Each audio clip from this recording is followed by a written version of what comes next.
Operation devil হান্টকে স্বাগত জানিয়ে BNP মহাসচিব বলেছেন, দেরিতে হলেও বোধোদয় হয়েছে সরকারের। শেখ হাসিনার পাতা ফাঁদে পা না দিতে সকলের প্রতি আহ্বান জানান মির্জা ফখরুল। আর মির্জা আব্বাস বলেছেন, বিএনপির জনপ্রিয়তা বিভিন্ন রাজনৈতিক দলের ঈর্ষার কারণ হয়ে দাঁড়িয়েছে।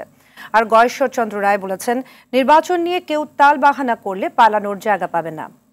পৃথক অনুষ্ঠানে এসব কথা বলেন তারা। মায়েদুর রহমান রুবেল জানাচ্ছেন বিস্তারিত। যুক্তরাষ্ট্রের ন্যাশনাল প্রেয়ার ব্রেকফাস্ট অনুষ্ঠান শেষে দেশে ফিরে হজরত শাহজালাল আন্তর্জাতিক বিমানবন্দরে গণমাধ্যমের মুখোমুখি বিএনপি মহাসচিব। দেশে চলমান অপারেশন ডেভিল হান্টকে স্বাগত জানান তিনি। বলেন, এমন পদক্ষেপ আরও আগে নিলে অপরাধ ও অস্থিরতা কমানো সম্ভব হতো। হাসিনার ফ্যাসিস্ট রেজিমই দেশব্যাপী যে অস্থিরতা চলছে তার জন্য দায়ী বলে মন্তব্য করেন মির্জা ফখরুল। হাসিনার পাতা ফাঁদে আমরা যেন ফাঁদে পা না দিই। আজকে দেশের স্থিতিশীলতা বিনষ্ট হচ্ছে, অস্থিরতা সৃষ্টি হচ্ছে। এর জন্যে সম্পূর্ণভাবে হাসিনার যে ফ্যাসিস্ট যে রেজিম ছিল সেই রেজিমই তার জন্য দায়ী। ডেভিল তো একমাত্র অপারেশন ডেভিল আর তো আমরা ফ্যাসিস্ট সরকারকেই জানি। এতদিনের পরে এতদিনের একটা বোধোদয় হয়েছে, সেই জন্য ধন্যবাদ জানাচ্ছি। এদিকে আরেক অনুষ্ঠানে মির্জা আব্বাস বলেন, বিএনপি ক্ষমতায় যেতে পারে এই ভয়ে অনেকেই নিষেধাজ্ঞা করছে। বিএনপিকে ঘায়েল করতে দেশের ভেতর ও বাইরে থেকে চলছে ষড়যন্ত্র।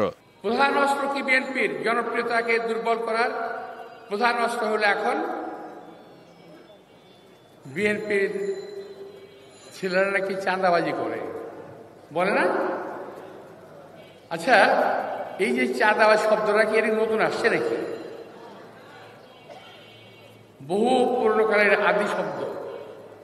এখন বিএনপির উপরে চালান করার চেষ্টা করা হচ্ছে, কারণ বিএনপি ক্ষমতায় যাবে কদিন পরে। দুর্বল করার কোনো জায়গা নাই।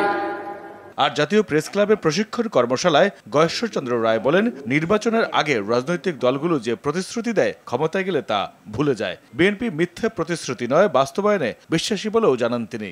অদৃশ্য শক্তিগুলিকে দৃশ্যমান করতে হবে আমাদের ভাবনার মধ্য দিয়ে। তারপরে আরেকটা ধাক্কা দিতে হবে।